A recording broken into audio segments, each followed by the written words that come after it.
வாழ்க வளமுடன், சுகம் சூழ்க. நற்பவி நற்பவி நற்பவி. இறைவனோடு இணைந்திருப்போம். ஸ்ரீ துர்காதேவியை வழிபடுவது என்பது சக்தி வழிபாட்டில் ஒரு முக்கியமான அம்சமாக கருதப்படுகிறது. துர்க்கை என்றால் வெல்ல முடியாதவள் என்று பொருள்படும் ஒரு சக்தி வாய்ந்த தெய்வம். மகிஷாசுரனை அழிப்பதற்காக துர்காதேவி போற்றப்படுகிறார். அன்னை துர்காவாகவும் மகிஷாசுர மர்த்தினியாகவும் வணங்கப்படுகிறார். துர்க்கையை வழிபடுவதால், குறிப்பாக ராகு காலத்தில் நாம் வழிபாடு செய்வதால் காரியத்தடைகள் நீங்கும், காரியங்கள் கைகூடும் என்பது நம்பிக்கை. ராகு காலத்தில் துர்காதேவியை வழிபாடு செய்வதால் ராகுவால் ஏற்படும் துன்பங்கள் நீங்கும் என்பது பக்தர்களின் நம்பிக்கை. ராகு காலத்தில் எலுமிச்சை மாலையை துர்க்கை தேவிக்கு அணிவித்து எலுமிச்சையால் விளக்கு ஏற்றுவது நினைத்த காரியங்கள் அனைத்து கைகூடும் என்று நம்பப்படுகிறது.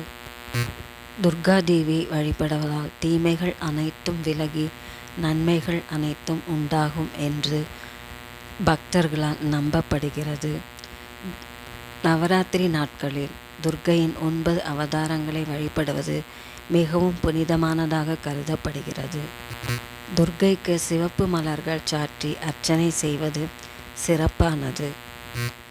துர்காதேவி வெற்றியின் தெய்வமாக வணங்கி வாழ்த்தப்படுகிறார்.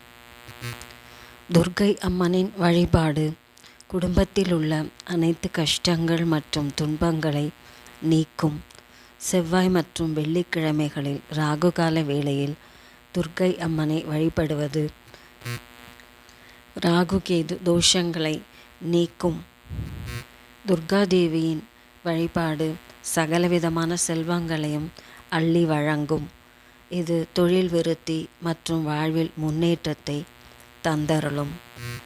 சுமங்கலி பெண்கள் துர்காதேவியை செவ்வாய் மற்றும் வெள்ளிக்கிழமைகளில் வழிபடுவதால் மாங்கல்ய பலம் பெருகும். துர்க்கை அம்மன் வழிபாடு பதவி உயர்வு மற்றும் நல்ல பெயர் போன்றவற்றை கொடுக்கும்.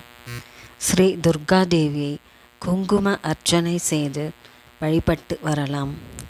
மகிமை வாய்ந்த துர்காதேவியின் திருநாமங்கள்: சர்வமங்கள மாங்கல்யே சிவே சர்வார்த்த சாதிகே சரண்யே திரையம்பகே கௌரி நாராயணி நமோஸ்துதே. இந்த மந்திரத்தை அனைத்து சுபகாரியங்களிலும் சொல்லப்படும் மந்திரம் ஆகும்.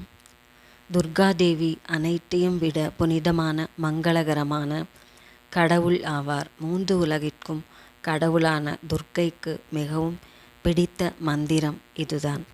கௌரி தேவியாய் எழுந்தருளியிருக்கும் தேவியை மீண்டும் மீண்டும் வணங்குகிறேன் என்பது இதன் பொருளாகும். இந்த மந்திரத்தை அடிக்கடி நாம் ஜெபிப்பதால் அறிவு, வலிமை மற்றும் செல்வத்தை நமக்கு வாரி வழங்கும்.